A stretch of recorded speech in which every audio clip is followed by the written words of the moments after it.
যুদ্ধ চলছে, ধ্বংস চলছে, মানুষ বাস্তুচ্যুত হচ্ছে, কিন্তু এর মাঝেও ইউক্রেনের খনিজ সম্পদ নিয়ে এত কেন আলোচনা? যুদ্ধের পেছনে আসল কারণগুলোর মধ্যে অন্যতম হলো ইউক্রেনের বিপুল পরিমাণ খনিজ সম্পদ।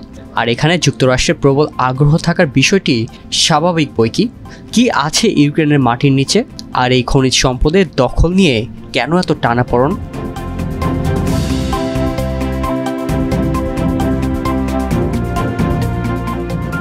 ইউক্রেন শুধু ইউরোপের একটি দেশ নয়, এর ভেতরে লুকিয়ে আছে ভবিষ্যতের শক্তির ভাণ্ডার। সংবাদ মাধ্যম বিবিসির মতে পৃথিবীর প্রায় ৫% গুরুত্বপূর্ণ খনিজ সম্পদ ইউক্রেনের মাটির নিচে রয়েছে। এর মধ্যে অন্যতম হলো গ্রাফাইট, যা ইলেকট্রিক গাড়ির ব্যাটারির জন্য অত্যন্ত গুরুত্বপূর্ণ।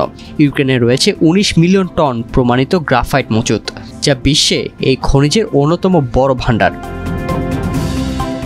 এছাড়া ইউক্রেনে পাওয়া যায় লিথিয়াম, যা আধুনিক ব্যাটারির মূল উপাদান। শুধু ইউরোপের কথাই যদি বলা হয়, তবে ইউক্রেনের মাটির নিচেই আছে পুরো মহাদেশের 1/3 লিথিয়াম। এছাড়া আছে টাইটেনিয়াম, যা ব্যবহার করা হয় বিমান, সামরিক সরঞ্জাম ও বিদ্যুৎ কেন্দ্রের মতো গুরুত্বপূর্ণ খাতে। আরও আছে বিরল খনিজ উপাদান, যা মোবাইল ফোন থেকে শুরু করে ক্ষেপণাস্ত্র তৈরিতেও প্রয়োজন। কিন্তু সমস্যা হলো, ইউক্রেনের এই খনিজ সম্পদের অনেকাংশই এখন রাশিয়ার দখলে।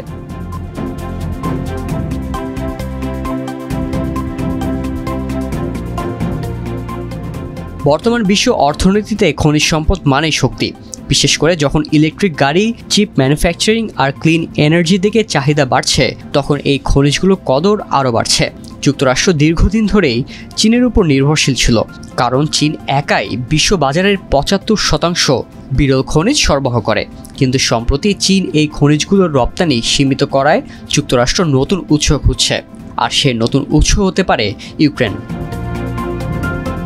যুক্তরাষ্ট্রের চাওয়া একদম পরিষ্কার, তারা ইউক্রেনের খনিজ সম্পদের উপর সরাসরি নিয়ন্ত্রণ নিতে চায়। ২০২৩ সালে যখন প্রেসিডেন্ট জেলেনস্কি যুক্তরাষ্ট্রের সঙ্গে একটি চুক্তির প্রস্তাব দেন, তখনই এই আলোচনা সামনে আসে। কিন্তু সমস্যা হলো, যুক্তরাষ্ট্র এই সম্পদের শেয়ার দাবি করছে ৫০%, যা জেলেনস্কি প্রত্যাখ্যান করেছেন। এমনকি পরবর্তী পর্যায়ে ইউক্রেনের খনিজ সম্পদের উপর পুরো নিয়ন্ত্রণ দাবি করে যুক্তরাষ্ট্র, যা নিয়ে বিতর্ক আরও বাড়ছে।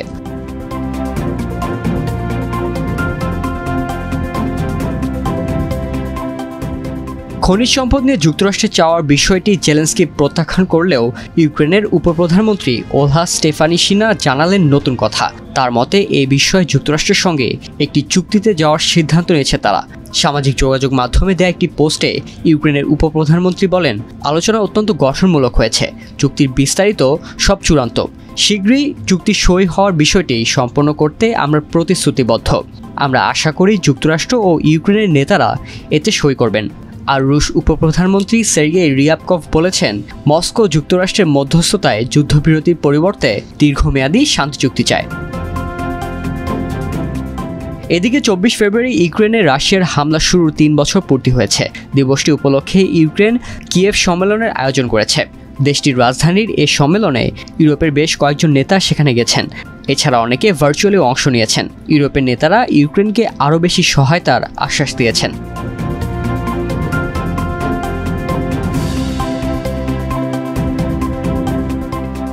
বিশ্লেষকদের মতে যুক্তরাষ্ট্র ইউক্রেন খনিজ চুক্তি মূলত একটি ঔপনিবেশিক চুক্তির মতো হতে যাচ্ছে, যেখানে ইউক্রেন তার খনিজ সম্পদ দিয়েই যাচ্ছে, কিন্তু বদলে কিছু পাচ্ছে না। তবে ইউক্রেনের কিছু অর্থনৈতিক বিশেষজ্ঞ বলছেন, এই চুক্তির মাধ্যমে ইউক্রেন উন্নত প্রযুক্তি ও বিনিয়োগ পেতে পারে, যা তাদের খনিজ খাতকে আরও উন্নত করবে। তবে বিষয়টি একেবারে সরলও নয়। একদিকে ইউক্রেনের উপর যুদ্ধ চালিয়ে খনিজের দখল নিচ্ছে রাশিয়া, অন্যদিকে যুক্তরাষ্ট্র অর্থ ও নিরাপত্তার প্রতিশ্রুতি দিয়ে খনিজ অধিকার চাইছে। এই অবস্থায় ইউক্রেনের জন্য সঠিক পথ কোনটি, এটি এখনও বিতর্কের বিষয়।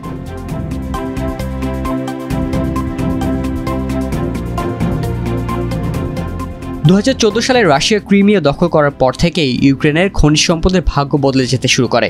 ২০২২ সালে যুদ্ধ শুরু হওয়ার পর কানাডিয়ান গবেষণা সংস্থা সেকডেফ দেখায় যে রাশিয়া ইতোমধ্যেই ইউক্রেনের ৬৩% কয়লা খনি দখল করে নিয়েছে।